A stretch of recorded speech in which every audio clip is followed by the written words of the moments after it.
Kanalımdan ve mutfağımdan hepinize sevgiler, selamlar. Bugünkü tarifim hem görüntüsü hem de lezzeti muhteşem bir kek tarifiyle geldim. Yapımı oldukça pratik ama inanılmaz lezzetli olan bu tarifi mutlaka deneyin diyorum ve hemen yapımına geçiyorum. Öncelikle oda sıcaklığında beklemiş olan 3 adet yumurtayı karıştırma kabına alıyorum. Üzerine 1 su bardağı toz şekeri ilave edip mikserin en yüksek devrinde çırpıyorum. Yumurta ve şeker tam da bu kıvama geldikten sonra üzerine 1 su bardağı süt ve yarım su bardağı da ayçiçek yağı ekliyorum. Mikserin en düşük devrinde çırpıyorum. Üzerine 2,5 su bardağı un ekliyorum. 1 paket kabartma tozu ve 1 paket de vanilin ekleyip düşük devirde çırpıyorum. Bu arada tarifte kullandığım su bardağı ölçüm 200 milim standart su bardaklarından. Düşük devirde çırptıktan sonra küçük boyutta bir dikdörtgen borcam kullandım. Dilerseniz büyük borcam da kullanabilirsiniz. Borcamı yağladıktan sonra hazırladığım kek harcını borcama boşaltıyorum ve yere hafif hafif vurduktan sonra 180 derecelik alt üst ayarlı fırında pişmeye bırakıyorum.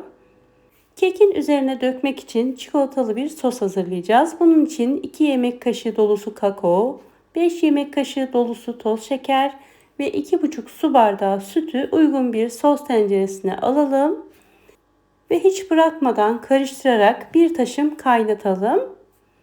Çok fazla kaynamasına gerek yok. Şöyle 1-2 sefer tıklaması yeterli olacaktır. Evet, sosumuz kaynadı. Gördüğünüz gibi ocaktan aldım. Şimdi üzerine 80 gram sütlü çikolata ekliyorum. Hemen sıcağıyla eklerseniz çikolata hızlı bir şekilde eriyecektir. Sosumuzun da soğuması gerekiyor. O yüzden ara ara karıştırarak soğumaya bırakalım. Kekimizin üzeri için krem şanti hazırlıyoruz. 1 poşet toz krem şantiyi kabın içerisine aldım. Üzerine 1 büyük çay bardağı soğuk süt ekliyorum. Kullandığım çay bardağı ölçüm 125 milim. Mikserin en yüksek devrinde krem şantiyi katılaşana kadar çırpıyorum.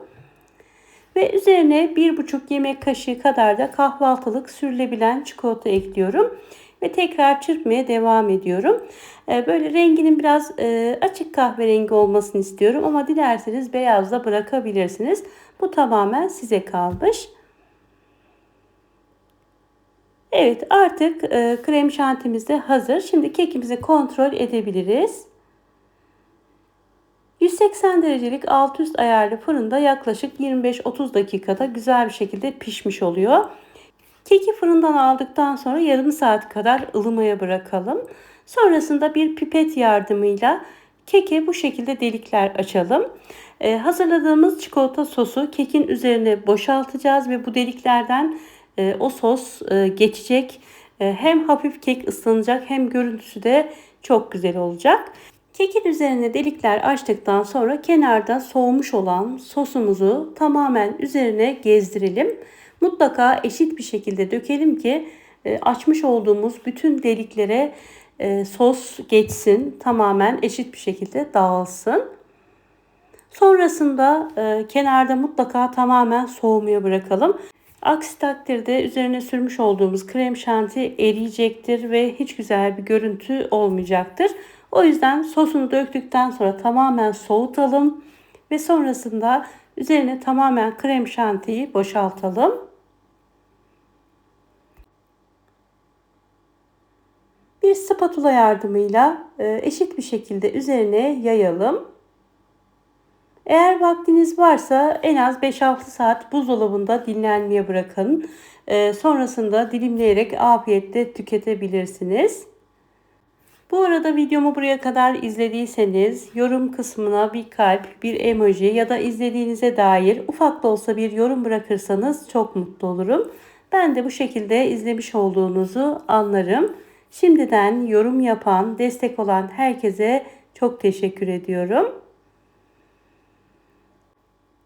Kekimizin üzerini tamamen düzelttikten sonra artık buzdolabına kaldırıyorum ve şöyle 4-5 saat dinlendirebildim ben.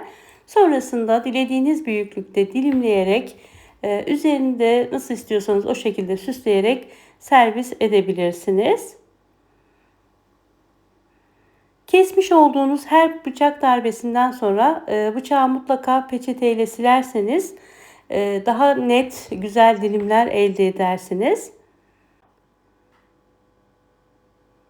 Ben üzerine süslemek için elimde donmuş çilekler vardı. Çilekle süsledim.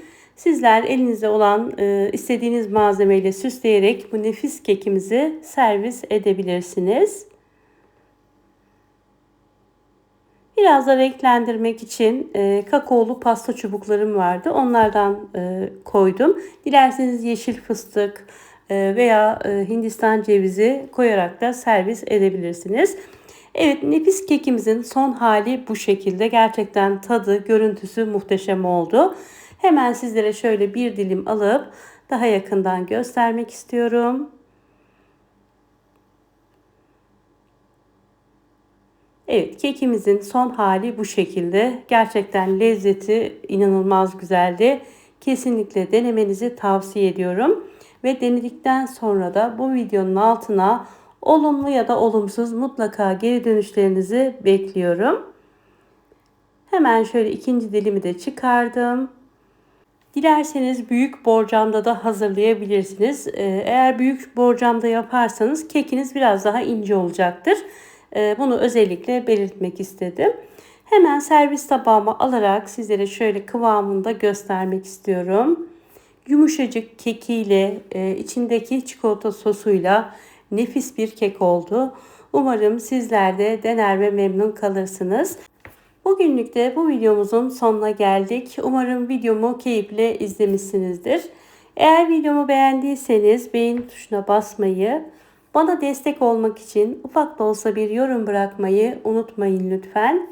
Hala kanalıma abone değilseniz bu videodan sonra ücretsiz bir şekilde kanalıma abone olabilirsiniz. Yeni tariflerimden haberdar olmak için bildirim zilini de aktifleştirmeyi unutmayın. Bunun gibi daha birçok kek tarifi, pasta tarifi ve birbirinden güzel çay saati ikramları için kanalımı ziyaret etmeyi unutmayın. Tarifle ilgili soru, görüş ve önerilerinizi bana yorumlar kısmından yazabilirsiniz. Elimden geldiğince ve fırsat buldukça cevaplamaya çalışıyorum. Yepyeni tariflerimde görüşmek üzere. Allah'a emanet olun. Hoşça kalın.